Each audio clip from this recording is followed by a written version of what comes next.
Thomas Matthew Crooks is the suspected shooter in Donald Trump's attempted assassination. The FBI identified the 20-year-old as the subject involved in the shooting. He reportedly positioned himself 130 meters or about 400 feet away from the stage at Butler Farm Showgrounds, where Trump was addressing a rally. An eyewitness present at the rally claimed that he saw a man with a rifle on a nearby roof just moments before Donald Trump was shot. Clearly see him with a rifle, absolutely. We're pointing at him. The police are down there running around on the ground. We're like, hey, man, there's a guy on the roof with a rifle. And the police were like, huh, what? You know, like they didn't know what was going on. You know, we're like, hey, right here on the roof, we can see him from right here. We see him. You know, he's crawling. And next thing you know, I'm thinking to myself, why is Trump still speaking? Why have they not pulled him off the stage? This is how the sequence of events reportedly unfolded. It was a busy day of campaigning in Pennsylvania for the former president. As Trump began his speech, eyewitnesses spotted a man with a rifle on a nearby roof.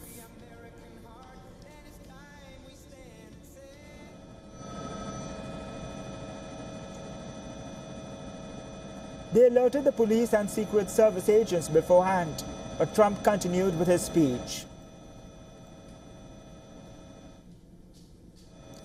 Moments later, multiple gunshots were fired at the venue. Loud bangs were heard at the rally. A bullet pierced Trump's right ear, after which he ducked. At this point, Secret Service agents were seen stationed on another roof near the gunman.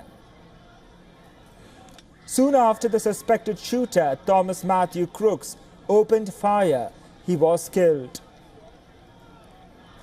The investigation by the FBI, the Secret Service and law enforcement officials is still ongoing, as the motive behind the attack is still unknown. As the authorities seek to understand Crooks' motivations, this is what we know about the gunman. Former schoolmates have described him as a quiet student who often came across as lonely. A classmate said he seemed socially reserved and recalled that he had often been bullied, but he did not recall hearing him discuss politics or Trump.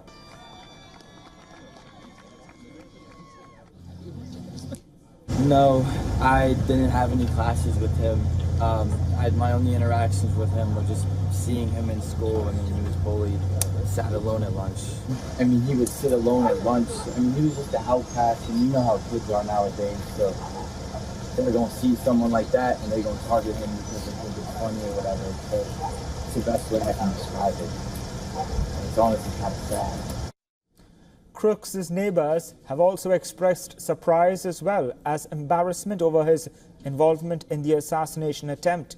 A local district attorney in the neighborhood has said, you just can't predict human behavior sometimes.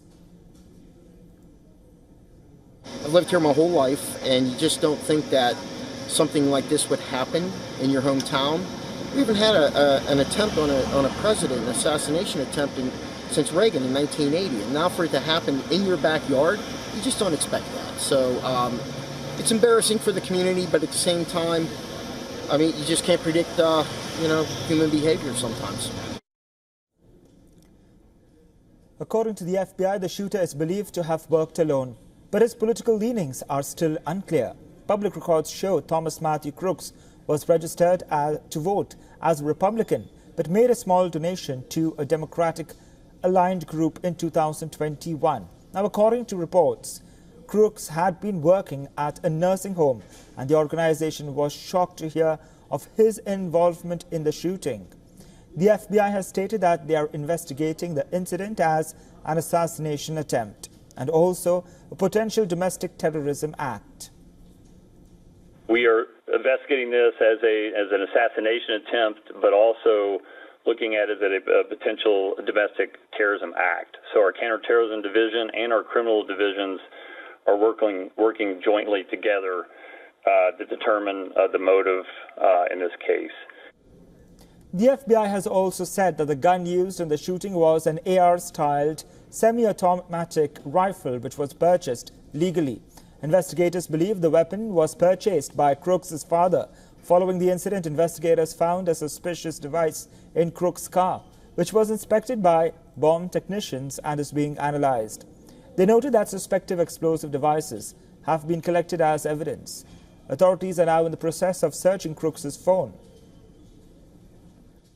For all the latest news, download the WION app and subscribe to our YouTube channel.